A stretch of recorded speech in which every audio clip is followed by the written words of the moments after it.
O capítulo que lemos na leitura continuada das Escrituras, capítulo 20 do Evangelho de João, nós vamos ler o verso 19 até o verso 23. Evangelho de João, capítulo 20, verso 19 até o verso 23. Diz assim a palavra de Deus. Ao cair da tarde daquele dia, o primeiro da semana, trancadas as portas da casa onde estavam os discípulos com medo dos judeus, veio Jesus, pôs-se no meio e disse-lhes: paz seja convosco. E dizendo isto, lhes mostrou as mãos e o lado. Alegraram-se, portanto, os discípulos ao verem o Senhor. Disse-lhes, pois, Jesus outra vez: paz seja convosco. Assim como o Pai me enviou, eu também vos envio. E havendo dito isto, soprou sobre eles e disse-lhes: recebei o Espírito Santo. Se de alguns perdoardes os pecados, são-lhes perdoados. Se lhes retiverdes, são retidos. Vamos à presença de Deus mais uma vez, em oração, irmãos. Senhor, santo e poderoso Deus, quando na Tua presença nos encontramos para ouvir a Tua voz, pedimos ao Senhor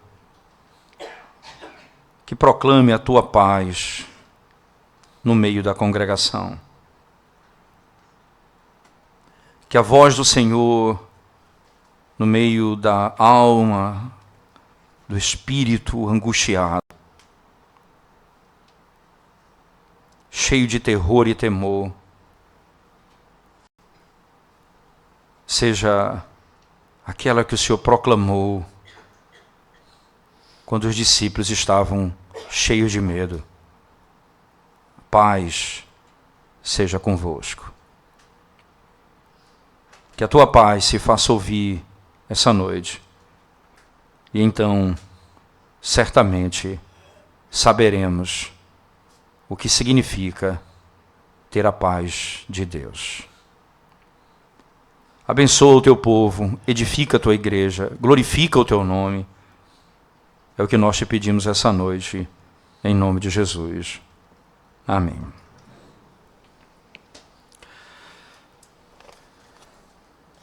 As três narrativas que se seguem após a ressurreição de Cristo, vimos a primeira no domingo passado com Maria Madalena, quando Jesus, depois de ressurreto, se apresenta a ela.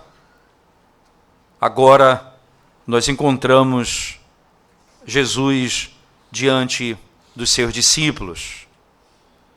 Ele se apresenta aos seus discípulos exatamente no dia que eles estão reunidos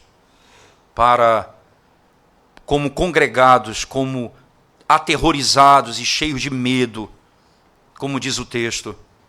Eles encontram forças para estarem juntos, não para espalharem, não para cada um ir para seu canto, mas eles encontram força para estar juntos, para poder ouvir, falar um ao outro, consolar um ao outro, encontrar força, quando nesse momento o Senhor Jesus se apresenta no meio deles. Importante nós pensarmos que esse encontro, ele é muito parecido com aquele encontro que Cristo terá acontece no verso 26, quando ele, no outro dia do Senhor, no outro domingo, ele se apresenta no meio da congregação. Então ele fala de novo: paz seja convosco. E nos parece muito claro que em toda reunião, e em todo momento que eles se encontram, essa é a mensagem que eles escutam: a paz seja convosco. não simplesmente um jargão, não simplesmente um modo de saudar um ao outro, não é esse o ponto, mas aquilo que a ressurreição conquistou. Aquilo que agora eles podem ter no meio da angústia de alma. Aquilo que a obra de Cristo deu a eles e que Cristo proclama. E de modo impressionante, Paulo, quando fala que ele pregou o evangelho aos gentios, lá em Efésios ele diz: vindo Cristo, proclamou paz diante de vós, ou no meio de vós. Paulo descreve exatamente que a pregação do evangelho, até mesmo pelos apóstolos, é o anúncio da paz. Ele veio e pregou paz no vosso meio. Porque exatamente a paz é a primeira declaração de Cristo quando se encontra com os seus discípulos. Volte comigo no texto, por favor, irmãos. E para podermos entender, era uma paz necessária, sem dúvida alguma. Era uma paz que não podia ser encontrada neles mesmos, ela precisava ser dada. Essa paz não podia ser encontrada neles, eles estavam em desespero. Ao cair da tarde daquele dia, o primeiro da semana, trancadas as portas da casa. É bem interessante essa informação, trancadas as portas da casa. E aqui o debate ele é inflamado porque muitos acreditam que Jesus passa no meio da porta ou passa pela parede. Não é necessariamente isso que o texto diz, mas aconteceu algo diferente aqui. Porque o detalhe é muito claro, as portas estavam trancadas. E o texto diz assim: onde estavam os discípulos e a razão pelo qual estavam reunidos era com medo dos judeus. Isto é, eles estavam trancados por isso, eles estavam com medo dos judeus. Veio Jesus, pôs-se no meio e disse-lhes: paz seja convosco. Veja, Jesus se põe no meio deles. Como exatamente ou o que aconteceu, isso pode ficar a critério de muitas especulações, e não me parece essa a intenção de João quando não descreve exatamente o que aconteceu. Mas ele agora que ressuscita no Espírito e que agora pleno dele, porque é exatamente o que vai dizer, ele sopra o Espírito, a processão do Espírito, o Espírito procede dele, procede do Pai e procede do Filho. Esse mesmo princípio acontece em Atos. Quando um dos evangelistas é levado de um lugar a outro pelo Espírito, Jesus então aqui, cheio do Espírito, ele pode exatamente fazer assim. Ele aparece no meio deles. Ele chega no meio deles. Um comentarista disse: essa é a melhor descrição do culto público. Nos reunimos, o Senhor fala conosco e depois somos enviados para testemunhar dele pelo mundo. É que o texto claramente diz. Mas Jesus chega num momento muito intrigante. Medo era o que era conhecido ali. Interessante pensar nisso, porque o medo é uma das marcas da queda. Eu tive medo e me escondi.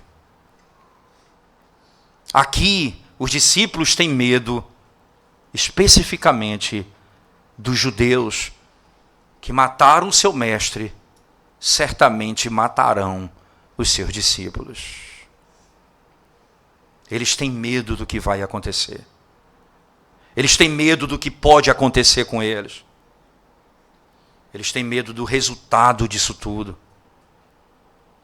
Mas isso significa muito mais. Significa que eles não creram na palavra do Senhor. Significa que eles se acovardaram. Significa que eles que traíram a Jesus estavam reunidos. O medo representa aqui incredulidade, infidelidade e muito mais. Mas o que me impressiona é que quando Cristo chega diante deles e surge no meio deles, Jesus não disse: por que vocês me abandonaram no jardim?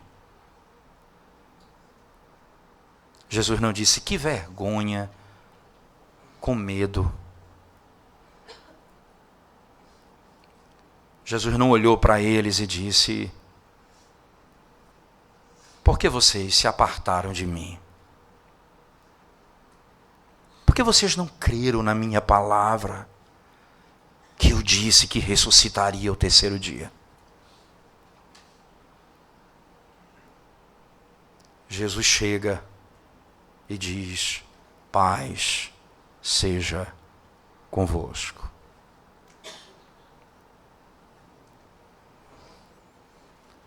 A paz que a ressurreição, somente a ressurreição de Cristo pode conceder. Se há alguma coisa que eu e você somos peritos, é fazer guerra, conflitos. Como disse na oração, a primeira que fizemos foi contra Deus, quando nos rebelamos contra a sua autoridade e o seu governo. E de lá para cá nós somos conhecidos como filhos da desobediência, filhos da ira. Quebrou o relacionamento entre Deus e o homem. Agora nos tornamos inimigos dele, como Paulo categoricamente descreve aos Romanos no capítulo 5, dizendo que éramos inimigos de Deus.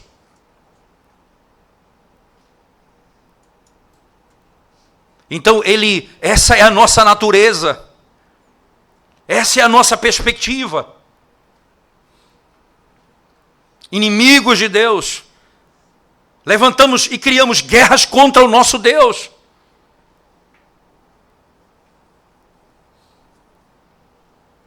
Tememos o mundo, tememos o sofrimento, tememos os inimigos. Somos fracos. É interessante pensar que a palavra paz, na língua grega, significa harmonizar, que vem do hebraico, que tem a mesma estrutura da língua hebraica no sentido do conceito, que em hebraico significa totalidade, completude. O pecado, ele quebra as nossas relações e nós vivemos de migalhas.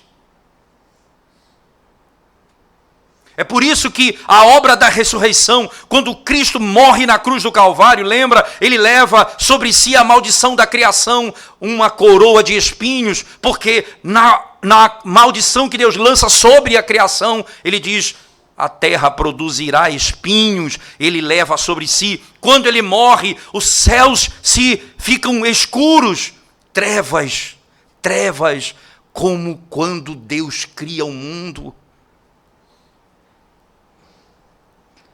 É como se tudo fosse destruído. E quando ele ressuscita, é uma nova criação, um novo céu e nova terra, uma nova perspectiva. Nós somos conhecidos agora como povo de Deus, e a linguagem é essa: as coisas antigas já passaram e eis que tudo se fez novo. De onde vem esse conceito? Exatamente do fato de que agora o sol nasce, o sol da justiça nasce, Cristo ressuscita dentre os mortos. Nós não vivemos mais das coisas do passado, agora nós vivemos do novo céu e a nova terra. Essa é uma marca da igreja. Eis que tudo se fez novo. Isso então traz um conceito muito claro, irmãos. Não é simplesmente uma paz de um sentimento momentâneo. É também, mas é maior do que isso. O mundo que foi arruinado pelo pecado é restaurado na ressurreição. Agora o sentido da paz encontra a sua totalidade. A paz significa completude, totalidade. Agora tudo é novo.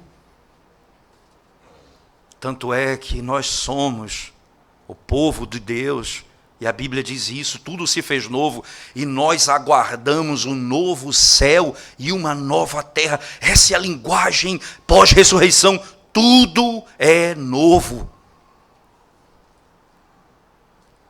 É assim, exatamente assim, que a nossa alma em Cristo se encontra. Ele olha para aqueles homens acovardados,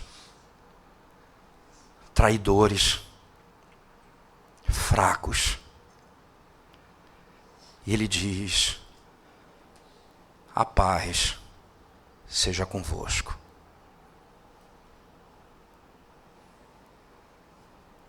Essa é a mensagem que nós proclamamos ao mundo que está destruído no pecado,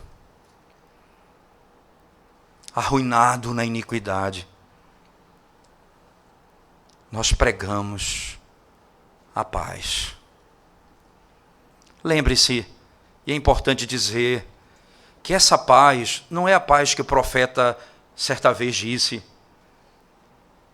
É tempo de guerra e vocês dizem paz, paz, paz. Não é tempo de paz, é tempo de guerra. Quando se proclama uma paz equivocada.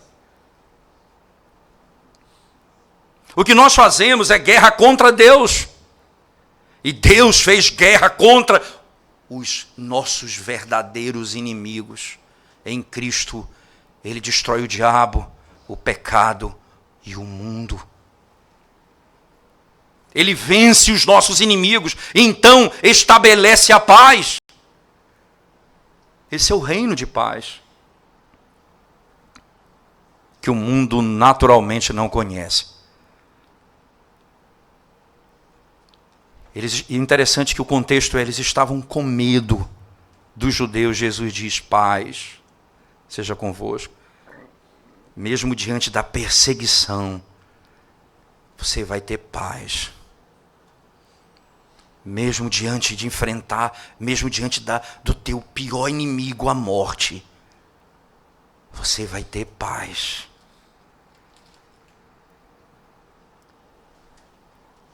Mesmo diante do teu pior sofrimento, você vai ter paz. Porque a primeira paz, esse conceito de totalidade se dá quando, por exemplo, Paulo escrevendo aos Romanos, no capítulo 5, verso 1, diz: justificados, pois, mediante a fé, temos paz com Deus. Essa é a primeira grande verdade. Veja, nós éramos inimigos de Deus, agora nós temos paz com Deus.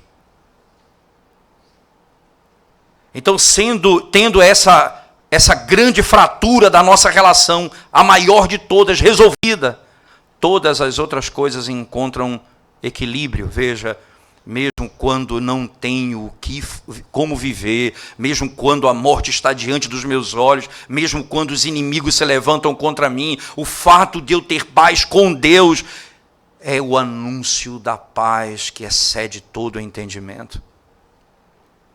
É dessa primeira paz que emana essa paz que dá tranquilidade ao meu coração. Essa paz que dá tranquilidade ao meu coração não é outra paz, é a paz que vem da obra da justificação pela fé. Justificados, pois, mediante a fé, temos paz com Deus mediante Jesus Cristo, por meio de Jesus Cristo, por Ele. Exatamente esse é o sumo sacerdote. Então, lembre-se, irmãos, como o sacerdote fazia no Antigo Testamento. Essa é a imagem. Lá, se você voltar comigo, por favor, no livro de Levítico, no capítulo 9. Abra sua Bíblia comigo, por favor. Levítico, capítulo 9.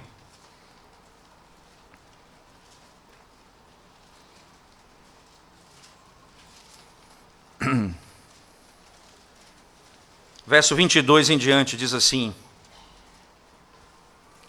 Depois Arão levantou as mãos para o povo e o abençoou e desceu, havendo feito a oferta pelo pecado e o holocausto e a oferta pacífica. Então entraram Moisés e Arão na tenda da congregação e, saindo, abençoaram o povo, e a glória do Senhor apareceu a todo o povo. Veja, eles entram na tenda da congregação e saem da tenda da congregação. Quando eles saem da tenda, o que eles fazem? Eles abençoam o povo. Que bênção é essa? O texto não diz que bênção é essa. Mas se você prestar atenção no verso seguinte, ele vai dizer, verso 24, e eis que saindo fogo de diante do Senhor, consumiu o holocausto e a gordura sobre o altar, e que o que vendo o povo jubilou e prostrou-se sobre o rosto. O fogo cai sobre o altar de diante do povo, o que era para destruir o pecado do homem, no homem, destrói o pecado do homem no substituto que é morto diante dos seus olhos. Eles se alegram e exaltam ao Senhor. Que bênção é essa que eles recebem? Aí eu preciso que você vá comigo para um outro livro, Números, capítulo 6, a bênção araônica. Lembra que Arão e Moisés saem e eles abençoam. O texto não descreve qual a bênção, mas você vai ver que bênção é essa. No capítulo 6 de Números, verso 22 em diante, diz assim: Disse o Senhor a Moisés: Fala a Arão e a seus filhos, dizendo: Assim abençoareis os filhos de Israel, e dir-lhe-eis: O Senhor te abençoe e te guarde. O Senhor faça resplandecer o rosto sobre ti e tenha misericórdia de ti. O Senhor sobre ti levante o rosto e te dê a paz. O sumo sacerdote, o Cristo que morreu e ressuscitou, quando sai dentre os mortos, ele estende a mão sobre os seus e diz: paz seja convosco.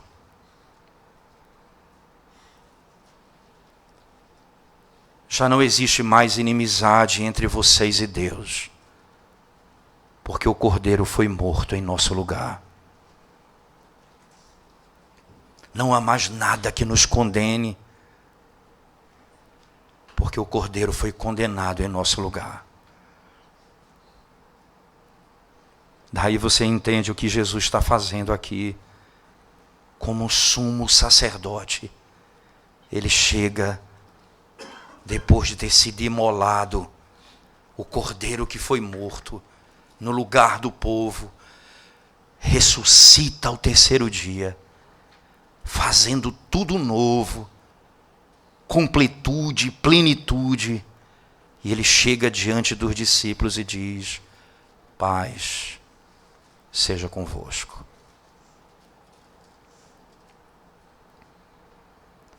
Essa é a paz, irmãos, que de fato revela o poder da obra de Cristo, o poder do Evangelho, como está posto nas Sagradas Escrituras. O poder de transformar o homem de inimigo em amigo, em servo, em filho de Deus. Como a Escritura claramente nos ensina. Perceba, paz seja convosco. Esse é o significado claro do Evangelho. Porque Cristo completou a obra da redenção e vive como Salvador ressurreto. Agora, porque Ele completou toda a obra, Ele chama os homens ao arrependimento. E quando eles creem no Evangelho, a paz é selada. Foi exatamente assim que aconteceu na mensagem de Paulo. Veja, na sequência do texto, você vai perceber que 2 vezes ele usa essa expressão na narrativa de João, no capítulo 20. Não apenas no verso 19, como nós acabamos de ver, não é? Não apenas no verso 19, mas no verso seguinte. Veja, aí na sequência, no verso 20, ele diz: E dizendo isto, lhes mostrou as mãos e o lado. Alegraram-se, portanto, os discípulos ao verem o Senhor. Aqui, veja, antes, no verso 21, posteriormente no 21, ele diz: disse-lhes, pois, Jesus outra vez, paz seja convosco. 2 vezes a narrativa ele diz, paz seja convosco, e agora, paz seja convosco. Entre uma coisa e outra, agora, ele prova, por meio do seu corpo, que ele ressurgiu. O Senhor confirmou a realidade da ressurreição. Entenda, irmãos, quando ele faz isso aqui, e os discípulos creem nele, ele não vai repreender os discípulos. Mas quando lá na frente nós veremos isso, quando lá na frente Tomé vai pedir para ver e tocar, ele vai ser repreendido por ele. Porque o que ele faz aqui não é mais a marca da igreja do Novo Testamento, no sentido, nós só vamos crer se pudermos tocar nele. Nós temos de crer na pregação do Evangelho. Daí a pregação, quando Paulo proclama lá em Efésios, veio e anunciou a paz, anunciou o Evangelho. É por meio do Evangelho, no poder do Espírito, que nós vamos crer nisso. É por isso que no final do capítulo 20 ele diz, Cristo fez muitos outros milagres, mas não estão registrados aqui. Mas os que foram registrados, é para que possamos crer que Ele é o Filho de Deus, e crendo, nós temos a vida eterna. Nós não precisamos ver, nós temos de crer na revelação autoritativa de Deus. Mas aqui não é uma prova para que ele diga, se vocês só vão crer se vocês puderem me tocar. Aqui é a prova histórica, porque o nosso Redentor é histórico. Ele viveu na história, ele andou na história, ele foi tentado na história, ele morreu na história, ele foi sepultado na história, ele ressuscitou na história, e ele é histórico. Você pega nele, eles tocaram nele, ele é real. Ele não é uma ficção, ele não é a imaginação dos homens. O nosso Redentor vive para sempre. Essa é a linguagem bíblica. Agora, ele vai realizar um princípio claro. A evidência testemunha acerca dele. Realmente, ele é o ressurreto. E dizendo isto, lhes mostrou as mãos e o lado. Alegraram-se, portanto, os discípulos ao verem o Senhor. As marcas, as feridas. Alguns dizem, como pode ele ressurreto ainda permanecer com essas marcas? João Calvino então diz, ou você acha que quando ele estava no estado de humilhação, por acaso ele deixou de ser Deus todo glorioso? Então não diga que ressurreto com as marcas no corpo, ele deixa de ser Deus todo glorioso. É a marca da nossa salvação. É a esperança da nossa vida. O argumento mais poderoso que o mundo já conheceu. Quando nos nossos medos, quando nas nossas fraquezas, quando trancados em quartos, quando cheios de pavor, quando fracos, quando caídos em pecado, pensamos, Deus vai destruir a minha vida e a minha alma para sempre. E Deus se levanta com ira contra o pecado. Então Cristo se apresenta como o poderoso argumento. As marcas no meu lado e nas minhas mãos foram por Ele. Toda a maldição que era sobre Ele caiu sobre mim. Então somos poupados mais uma vez.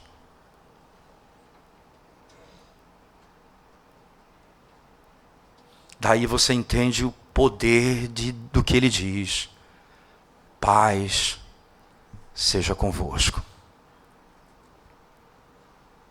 Na sequência do texto, você vai entender que agora, depois de ele descrever isso aos discípulos de maneira tão gloriosa, ele agora vai enviar os discípulos.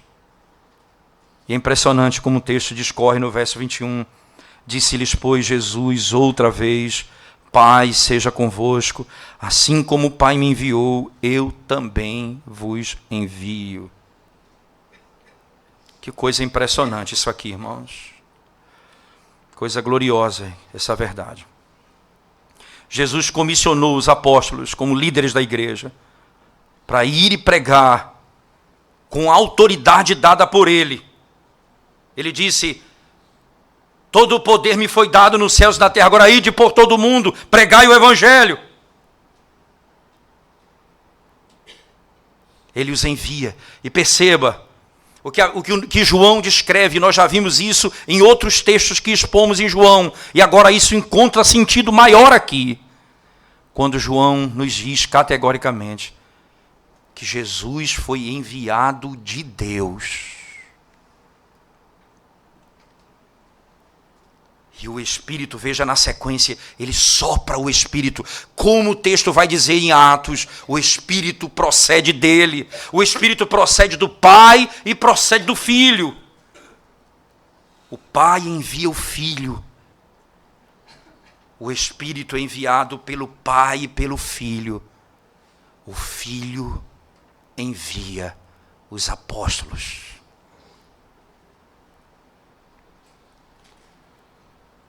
E ele diz: assim como eu fui enviado, eu vos envio.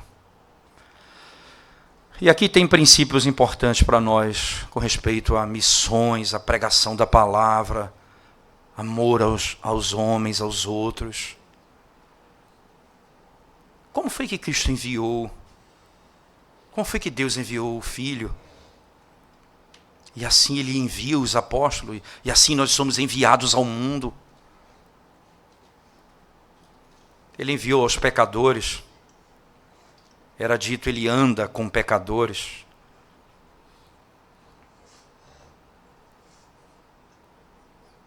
Ele foi enviado aos que eram rejeitados, aos leprosos que eram tratados como ninguém, aos adúlteros, aos traidores, para lhes dar a paz, para restaurar. Entenda, essa paz não é... Fique em paz na vida que você tem. A paz é a plena restauração do homem.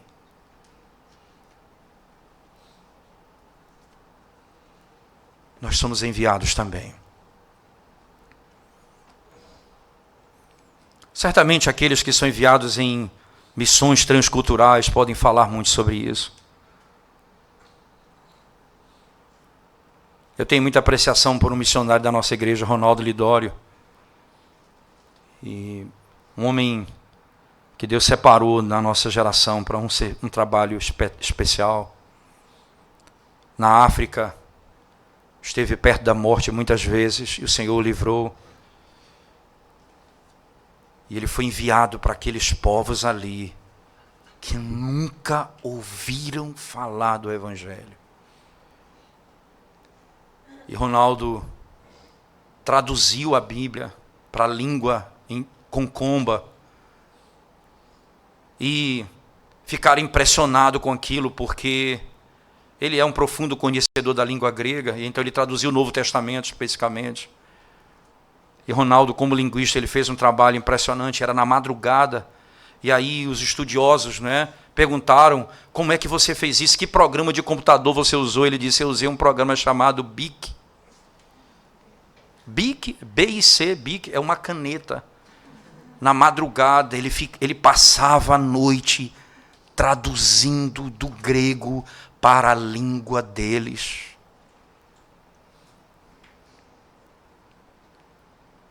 Para que eles conhecessem a paz. para que eles pudessem ouvir da paz, para que eles pudessem entender o que é a paz. Assim também eu vos envio. Que Deus levante no nosso meio jovens que queiram entregar sua vida ao reino e gastem toda a sua vida no serviço do Senhor, em missões transculturais, mas você pode também fazer isso aqui, agora, onde você está, com quem você está. Perceba quantas vezes você não proclama a paz para quem trabalha com você, quantas vezes você não proclama a paz para quem anda do seu lado, para alguém na sua casa.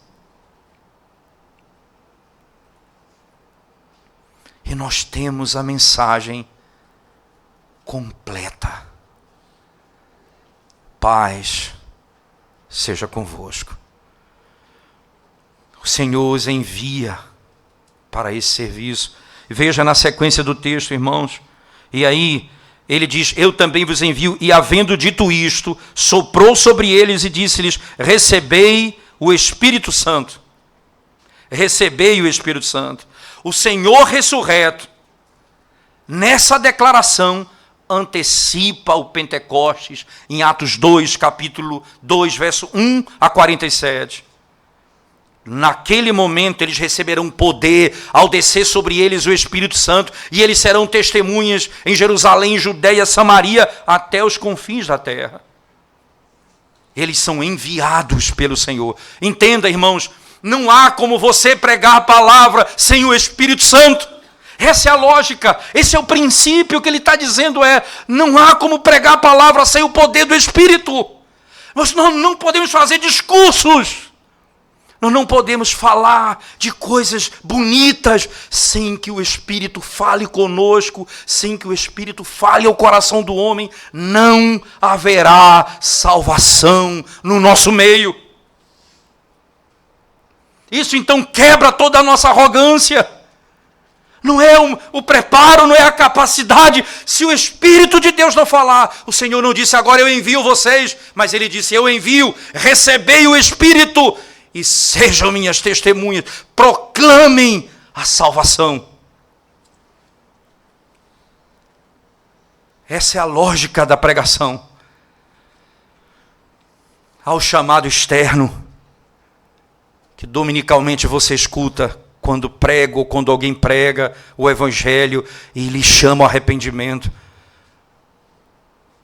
Essa vocação externa, ela não vai te salvar necessariamente, ela é necessária que haja a vocação interna, que o Espírito fale ao teu coração. É por isso que ele diz: recebam o Espírito. E aqui a confusão que se estabelece por muitos, quando no último verso ele diz: se de alguns perdoardes os pecados, são-lhes perdoados, se lhes retiverdes,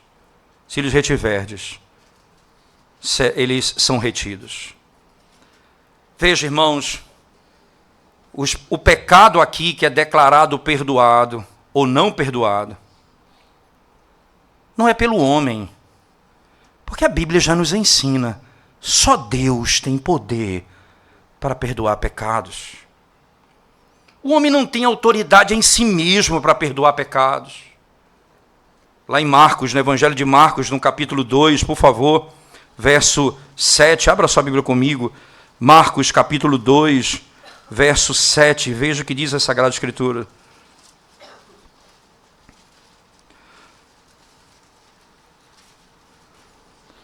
Porque fala ele deste modo, isto é blasfêmia. Quem pode perdoar pecado, senão um, que é Deus? Aqui ele não está dizendo que os apóstolos vão perdoar pecados, ou que a confissão auricular, ela é algo que é praticada pela igreja. Não, você vem a mim e eu no gabinete vou dizer, está perdoado teu pecado, faz isso, penitência, você está livre. Não é esse o entendimento da Escritura. Mas o Evangelho, quando pregado, então aplicado a membresia da igreja, quando pregado o evangelho, ele perdoa pecados. Nós anunciamos paz. E o que é a paz? Romanos 5, verso 1. Justificados, pois, mediante a fé, temos paz com Deus. A paz, porque os nossos pecados foram perdoados. A mensagem é proclamada. Ou você pode pensar, quando Mateus, no capítulo 16, e depois no capítulo 18, fala acerca da autoridade da igreja, quando depois de se tentar ganhar o irmão para Deus, fazendo com que ele se aparte do pecado, a igreja então vai declarar a ele que ele é um gentio publicano, e o que você desliga na terra é desligado no céu. Essa autoridade da igreja pode fazer menção a isso, mas nunca que o indivíduo só pode declarar: o teu pecado está perdoado. Só Deus pode fazer, mas nós pregamos o evangelho, e quando o evangelho é pregado, o pecado do homem que crê no Senhor, então é perdoado. Somente aos que creem no evangelho. No mesmo texto de João, no capítulo 3, por favor, João capítulo 3, verso 17 até o verso 18, diz assim: porquanto Deus enviou o seu Filho ao mundo, não para que julgasse o mundo, mas para que o mundo fosse salvo por ele. Quem nele crê, não é julgado, e quem não crê, já está julgado, porquanto não crê no nome do unigênito Filho de Deus. Você entende? Quem crê e quem não crê. O evangelho é pregado, quem crê no evangelho é salvo, quem não crê no evangelho é condenado. O Senhor proclama a paz e diz aos discípulos: anunciem a paz. Ele diz: a paz seja convosco. Agora proclame a paz entre os homens. Não é a paz barata, é a paz que custou a vida, a morte e a ressurreição do nosso Senhor Jesus Cristo. Essa é a paz que o homem precisa. E esse é o evangelho que precisa ser pregado.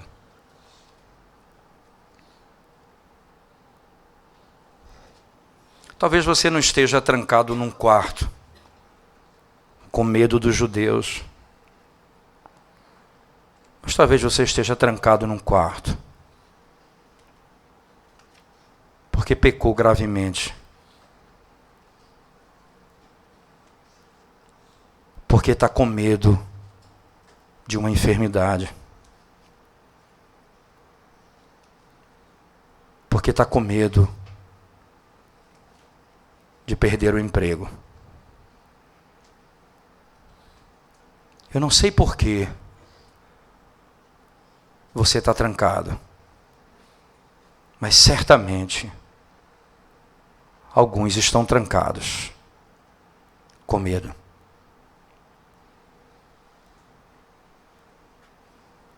O Senhor, nessa noite, por meio da pregação do Evangelho, se apresentou diante de você e disse: paz seja convosco. A completude da vida, a libertação, o poder da vitória contra a morte, um novo céu, a nova terra, um novo homem, uma nova vida. Tudo se fez novo.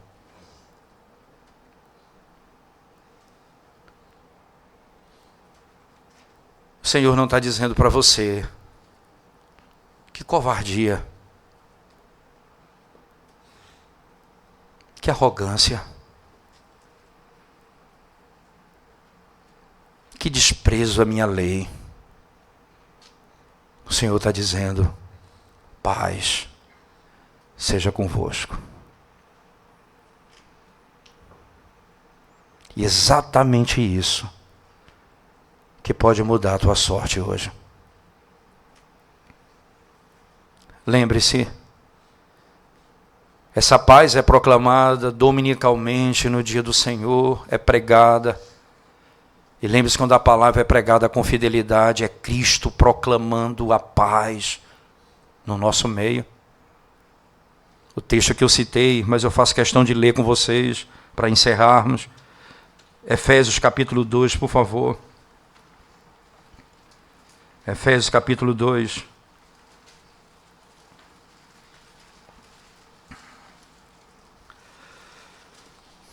Verso 13 em diante diz assim: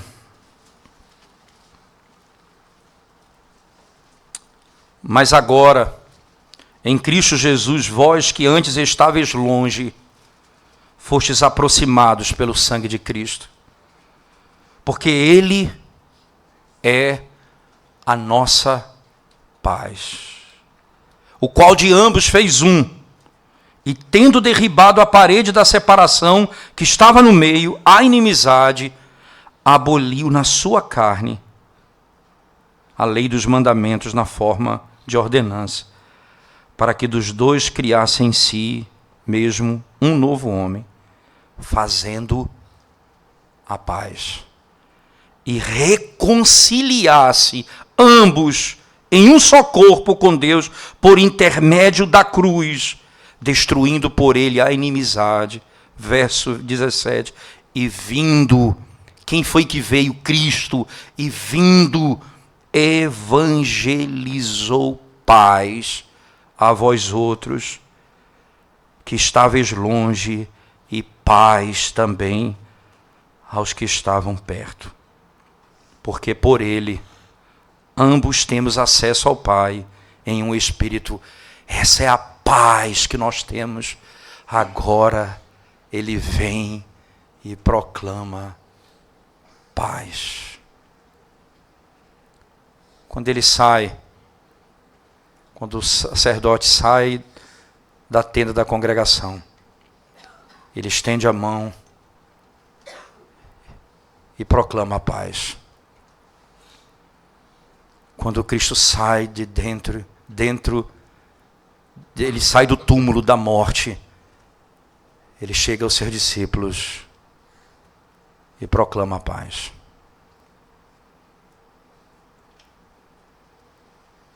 O que vai acontecer na sequência da narrativa me faz fazer uma última aplicação. Lembra que o texto começa dizendo: no primeiro dia da semana, ao cair da tarde do primeiro dia da semana, eles estavam reunidos ali, mesmo com medo, eles se congregaram. Tomé não estava com eles. O Senhor chegou nesse dia e proclamou a paz.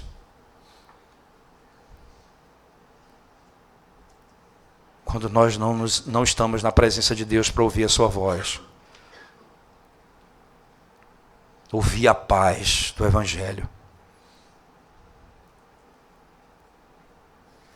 o que acontece conosco é incredulidade.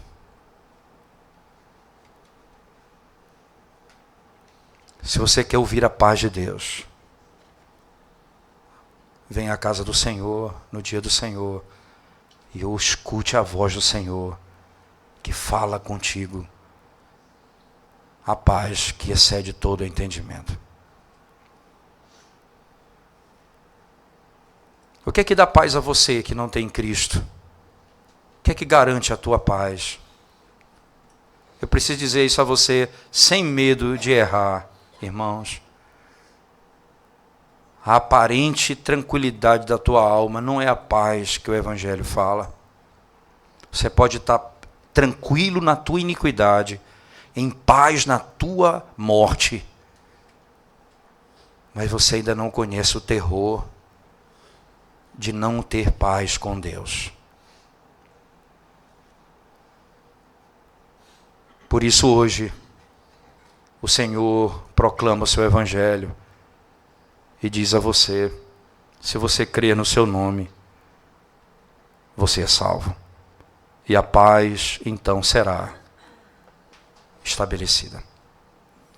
Vamos orar mais uma vez ao Senhor, irmãos. Ó Deus santo e verdadeiro, Deus de toda paz, todo consolo e graça, a Ti, Senhor, seja o louvor pelos séculos dos séculos. O Senhor que conquistou a paz e proclama a paz ao Teu povo. Ó Deus maravilhoso, ensina-nos o valor e a certeza dessa paz, para que no mundo quebrado como nós vivemos, a nossa alma seja inteira diante de Ti. Conforta o coração do Teu povo que tem medo e angústia nesses dias.